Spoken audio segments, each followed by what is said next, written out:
श्रीभगवानुवाच काम्यानां कर्मणान्यासं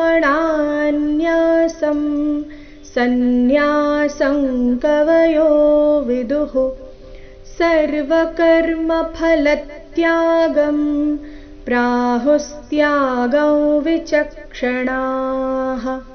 ಶ್ಲೋಕಕ್ಕೂ ಮೊದಲು ಶ್ರೀಭಗವಾನುವಾಚ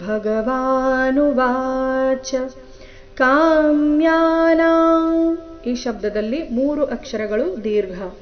ಕಾಮ್ಯಾನಾಂ ಕರ್ಮಣಾನ್ಯಾಸಂ, ಮೊದಲನೇ ಚರಣದಲ್ಲಿ 3 ಅನುಸ್ವಾರಗಳು ಬಂದಿದೆ.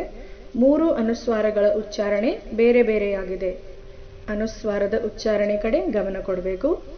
ಕಾಮ್ಯಾನಾಂ, ಇಲ್ಲಿ ಕವರ್ಗ ಅನುನಾಸಿಕ.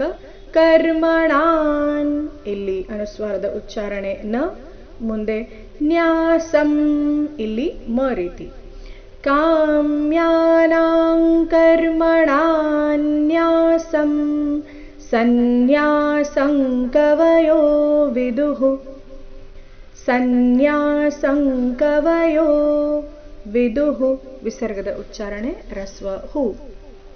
ವಿದುಃ ಸರ್ವಕರ್ಮ ಫಲತ್ಯಾಗಂ, ಲ ಮೇಲೆ ಆಘಾತ, ಇಲ್ಲಿ ಫ ಫಲ, ಈ ರೀತಿ ಹೇಳಬೇಕು. ಸರ್ವಕರ್ಮ ಫಲತ್ಯಾಗಂ ಪ್ರಾಹುಸ್ತ್ಯಾಗಂ. ಪ್ರಾಹುಸ್ತ್ಯಾಗಂ, ಪ್ರಾಹು ಆದ ನಂತರ ಸ ಅಧಿಕ ತ ಅಧಿಕ ಯಾ ಸೇರಿ ಸಂಯುಕ್ತಾಕ್ಷರ.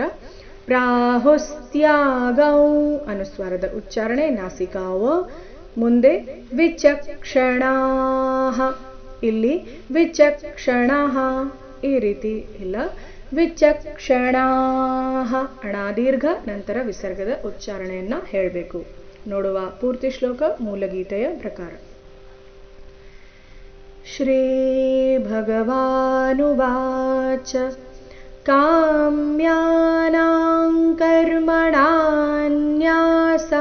ಸನ್ಯಾಸಂ ಕವಯೋ ವಿದುಃ ಸರ್ವಕರ್ಮಫಲತ್ಯಾಗಂ ಪ್ರಾಹುಸ್ತ್ಯಾಗಂ ವಿಚಕ್ಷಣಾಃ.